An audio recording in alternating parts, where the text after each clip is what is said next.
Hey YouTube fans, this is Tom with NeuMount, coming to you today with some updates as to what we've been doing for the past few months with our Kydex stuff that we're trying to come out with. And I can happily say that we can make them to order at this point with not a whole lot of problems. This, if you remember, a while back, was a unit that Tony at NeuMountHolsters made for us. And if you also remember, we have a unique problem in that we have an unchambered firearm, and we make these sight mounts right here so that you can put a red dot sight on a polymer frame gun. We make them for just about all of them that are out there, and it obviously presents a pretty substantial challenge, as you can see, for a holster, because it won't fit in a regular holster. It does fit in a CR Speed, but even a CR Speed needs to have, I've got mine right here, needs to have a couple of modifications made. Primarily right here needs to be cut out a little bit to allow for this portion of our mount to go right there, which works out really neat, but not everybody wants to use an open type holster. Some folks want to have them enclosed. So I had talked with Tony at NeuMountHolsters, and he had worked up one particular design, and we came back and he made a second one, and this is the second one. And the main reason that we came back with a second version is right here you can see the get the angle right here. There we go. Right here you can see that the angle of the Kydex has to be such that it matches up with the angle of our sight mount right here. On each side there's an angle right there, and it has to match up with those guys, because if it doesn't, this is one of the places where we actually hold the firearm and sight mount into the sight system. As an example, here is one of the first earliest versions that I was able to pretty much finish off. Pretty straightforward. We're using a split design where we're splitting the guns, and we're using retention down here, as well as a good tight trigger guard and adjustable tension here and here where the sight mount is, and also up in the front. One of my first problems that I ran into a while back was this, what I refer to as a pig nose effect, where the front of the Kydex up here at the front, where the sight channel is, gets ugly and just looks like a big old pig nose sticking out there. I have since, I think, pretty much solved that problem. We're using the bolt pattern from Blade Tech, so that because they offer so many different types of connecting systems, whether it's a tech lock system or a loop system, or a paddle system. They've got all kinds of different ones and different ways to this is a duty system right here. They make a number of these different things for folks. So the system that we have come up with in splitting these guys, one of the problems that we initially ran into, which you can see a little bit on here, is the pig nose up here. And one of the things just a couple weeks ago that I came to realize is that I was really trying to work and match and do what everybody else was doing. The problem is I don't have a holster, I don't have a gun like everybody else has. Our system and what we're doing is unique. So now, as you can see, most of that pig nose is gone. It's a nice tight sight channel right down through there, and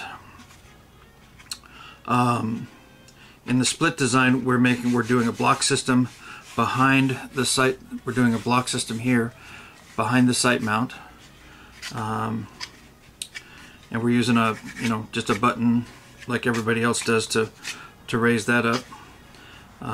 But in the split design, it's giving us the opportunity to really get super good detail around the sight mount, which it has to have, because there's the holding points are right here on the sight mount, the bottom, the base of the sight mount, the front of the sight mount, the angle coming back on the sight mount. So the gun is literally sitting right inside. But we're also maintaining this connection right here up on the top of the sight mount, because one of the initial problems we had was the gun would tend to rock forward and backwards like this in the initial designs. So we are literally completely surrounding the sight mount tightly and accurately, and our tension, like most folks, is right here, and as you can hear, we're getting a real good lock. And so we finally came down to one that I am totally happy with. And the one I'm totally happy with, what we did right here, we went all the way down to the floor, to the deck on our vacuum system, and to come up with 0. And you can see there's a little bit of a rise, but it's a rise and then it's pretty much straight all the way through. And I think that's a good look. It's a simple look. As far as the front is concerned, it's nice and clean. Bottom's nice and clean, and as you can hear, we've got good locking. So what we determined and what we had to do was, in our split of our guns, instead of making them straight, because everything I've seen on all the websites and all the different videos, everybody is doing everything parallel. Well, parallel is fine if you can do parallel. The problem is, again, we have a unique situation with our sight system and making the holster for it. So the basic problem was there was too much material up here in the front. So how do you remove the material? Well, you move the material by cutting it, which that wouldn't work, or you can decrease the amount of space between the two sides of the slide. So you've got the slide over here and the slide over here, and you've got your channel in between. So everything was being parallel, and we tried everything from 1 inch up to 1 5/8, in fact.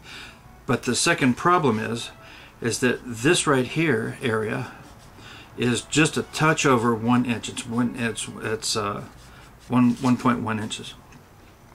So we need this space right here to be fairly close, because the problem that I found was that in stretching this area right here, if this was too short and too small and we stretched this too much, then the nose would just ride right up, and there was nothing we could do about it, regardless of how we formed it or otherwise. It just was not going to collapse back down again.